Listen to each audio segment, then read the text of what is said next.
America is far less racist than it was in the 1960s and in the 1800s, especially in the early 1920s, especially early 1900s as well. The reason why I bring this up is because people assume that if someone is not white, if someone's Hispanic, black, you name it, that automatically they're going to be a victim of oppression. That automatically they're going to be a victim of racism.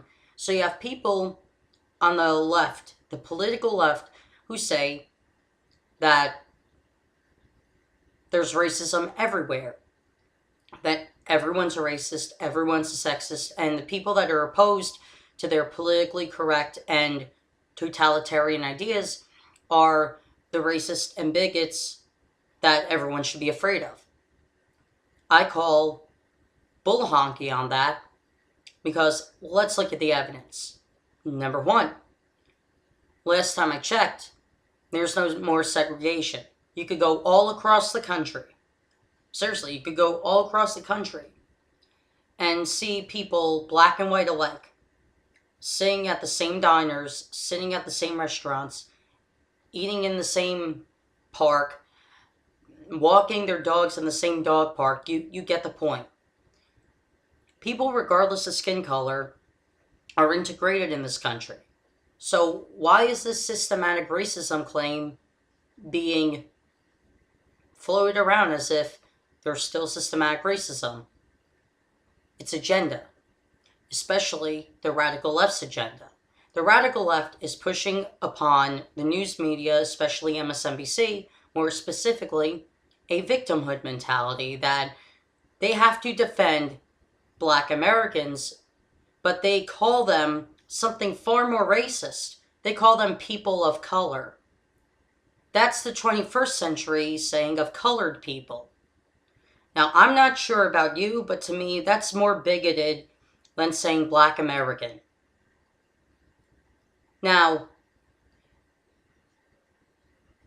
what's even worse is that you have people who are of these groups, who are of these minorities in America, who are being forced to believe this, or else they are not quote unquote Hispanic enough, or quote unquote black enough, or quote unquote fill in the blank enough.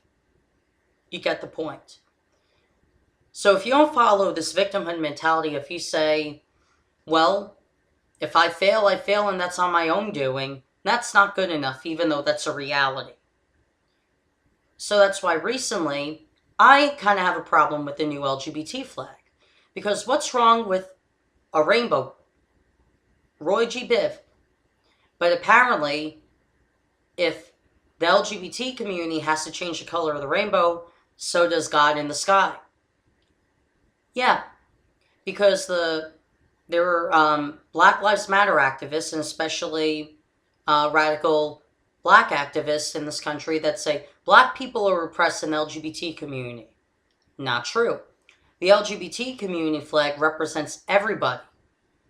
It has a special meaning. Each color of the rainbow has a special meaning. Not in it at all is oppression and racism. So now the new LGBT flag is black, brown, Roy G. Biv. Because as if there was racism in the LGBT community to begin with. Give me a break. This is why I find this completely ridiculous. Now, I don't fly the rainbow-colored flag. I'll tell you why. Because I'm a proud American. I was born in this country, and I'm proud to be an American, so I have an American flag hanging up in my room at all costs. But now you're going to have the new claims of racism that anybody who's opposed to this new flag, which is a good majority of the LGBT community, including LGBT people who are from the black community in America, even they're opposed to it, most of them, and the ones who aren't are going to accuse their fellow neighbors of being racist or being Uncle Toms because they don't choose to fly the new flag. And they're especially going to call their friends, their white LGBT friends, racist for not choosing to fly the new flag. I'm sorry, but this is not inclusion. This is totalitarianism. This is building a regime. I'm not sure about you, but if you look at World War II's history, especially if The Sound of Music is a great example. It's based on a true story. And the father, Captain Von Trapp, refused to fly the swastika flag because he knew of the hatred and oppression that was behind it. And so he refused to fly. He refused to be an officer for the Nazis. And what happened? He was called a problem, and he was hunted down, or at least they tried to hunt him down. Him, Maria, and his kids, they tried to hunt them down. They tried to put them in a concentration camp because they did not follow their agenda. There's a correlation right there. Now, the reason why I bring that correlation up, the similarity, because if we are going to allow stuff like this to happen, if we are going to allow groups just to say, you have to fly this flag because we've always been oppressed by it, or we've been oppressed by the community, people say no, that's a lie, automatically people are going to be named a racist or a bigot, even though the truth is they're not. They're just giving their honest opinion and the truth. So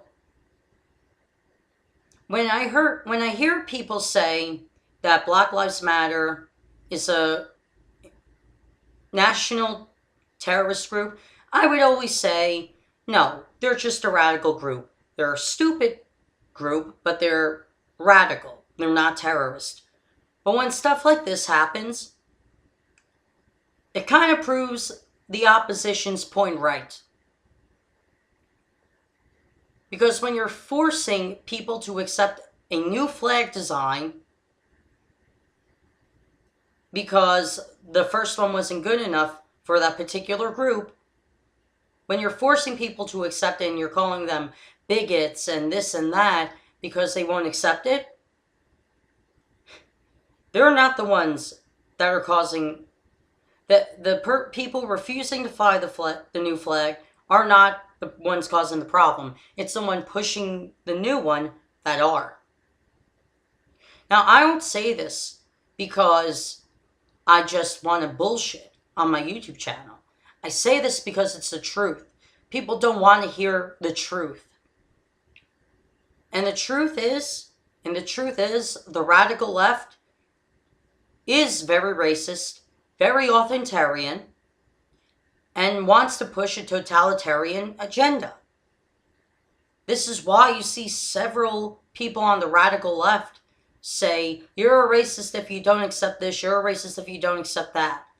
That's as similar as Joseph McCarthy blaming anybody who was on the left in the 1950s in Hollywood as a communist. Now, think what you may, but I just see history repeating itself. People are going to be branded racist even though they oppose true racist values, even though they oppose the Ku Klux Klan. And when I say true racist values, there are people in this country who think that white people should be eradicated. And white people have said that about their own race. Yeah, look on Facebook and Twitter, especially YouTube. The evidence is out there. And that's alarming. You have people who say that their own race should be eradicated. This doesn't help the Western civilization because there are people from Muslim communities in the Middle East who are radicalized, who are with the jihadists, who say that Western civilization should be destroyed. Now, once again, I don't know about you, but I see history repeating itself.